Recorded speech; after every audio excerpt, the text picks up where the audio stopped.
Title: The Neighbors Next Door. In the quiet suburban neighborhood of Maplewood, life drifted along a tranquil current, a perfect little bubble fit for families, children, and barbecues on the weekend. But that serene atmosphere masked something sinister within number 43. Smith and Laura McAllister had lived there for years, and despite their polite smiles and friendly waves, the townsfolk whispered tales of the couple's peculiarities. The McAllisters seldom left their home, and when they did, they carried an unmistakable air of mischief. Their yard was an overgrown tangle of weeds, and children instinctively stayed away from their property. Yet, it was the garden that truly caught the neighborhood's attention, specifically, the strange herbs and plants that thrived there. Vivid red pots with grim labels like bloodroot and witch hazel stirred the imagination, even inspiring horror stories whispered on sleepovers. 18-year-old Jenna, a curious and daring girl, lived next door. She was known for her vividly imaginative mind and penchant for adventure, often dragging along her friends, Sarah and Mark, into her escapades. One fateful October night, as leaves cracked underfoot and the air grew crisper, Jenna proposed a challenge. "Let's sneak into the McAllisters' yard," she said with a sly grin, her excitement contagious. "If they catch us, we'll be the next batch of their experimental stew."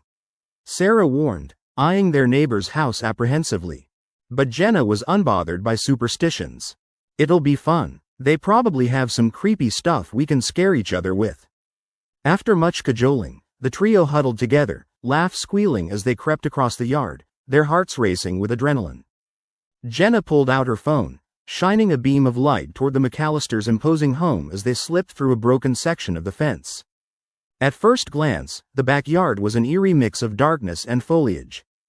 The garden pulsated with ominous growths, each plant seemingly eager to snap up the trio's fear. "Look at that," Mark pointed, eyes wide at the sight of a twisted, gnarled flower. It appeared to be oozing a red liquid, perhaps the products of their peculiar horticulture. "Gross. Maybe it's blood," Sarah gasped, her voice low. Jenna pressed on, urging them deeper into the garden, when they heard faint, muffled sounds emanating from the house. Jenna stopped, raising a finger to her lips. The trio listened intently as the sounds morphed into a series of muffled giggles and low chatter, a sinister laugh threading through the air. "What are they doing in there?" Jenna whispered, her curiosity piqued. "Let's take a look." They crept toward the window, the shadows wrapping around them like a cloak. Jenna carefully approached, her heart pounding louder with each step. Peering through the grimy glass, she felt an icy grip tighten around her heart. Inside, the McAllisters were gathered around a table layered with butchered shapes covered by a wrinkled cloth. As they pulled it away, Jenna's breath caught in her throat. The parcel revealed hunks of meat, expertly arranged with sprigs of those bizarre herbs clumped beside it. They chuckled softly, their voices barely a whisper, as they discussed seasoning techniques with delight. What is that?" Sarah's eyes were wide with terror. Unable to look away, Jenna squinted harder. And then she caught sight of something. A human hand, unmistakable and patched with dried blood, resting upon one cut of meat. She stumbled back, gasping in horror, and inadvertently shoved Mark, sending him toppling backward into a tangle of roots. The noise disrupted their unveiling. The McAllisters' laughter ceased, replaced by a heavy silence that echoed ominously. Jenna felt her blood run cold. "We need to go, now," she hissed, urging her friends to retreat. They turned to run, but it was too late. The back door swung open, revealing Laura McAllister, her pale skin stark against the moonlight, a twisted smile ingrained into her face. Well, what do we have here?"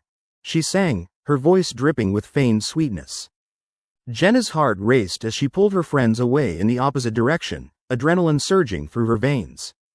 They darted into the shadowy underbrush, running blindly through the thick garden, trying to escape but finding the maze-like layout disorienting. The giggles returned, echoing behind them, accompanied by the relentless patter of footsteps. "Over there," Mark shouted, noticing a break in the fence they had slipped through earlier. But just as they aimed for the escape, they spotted Mr. McAllister standing at the entrance, arms crossed, a wicked grin plastered across his face. The children froze, panic overtaking their senses. "Can't let you leave now, can we?" he mocked, stepping closer, blocking their escape. The moon illuminated the thick, black apron he wore, its fabric stained deep crimson. Laura's voice rang out, now mixed with a command, "Children, how about a bite to eat?" In that moment, Jenna understood the meaning behind every chilling story whispered in their town. The McAllisters weren't just peculiar, they were predators.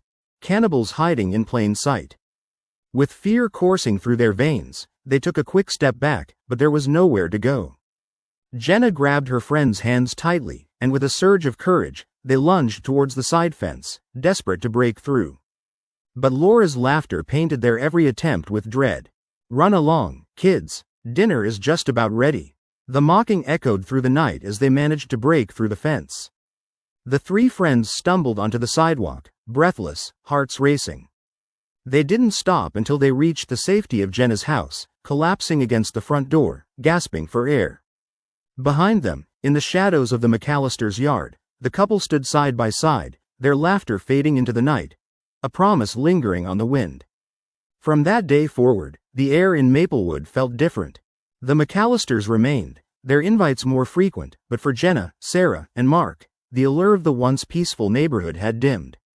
Their laughter replaced with uncertainty. They knew one truth. The neighbors next door weren't just strange, they were truly terrifying.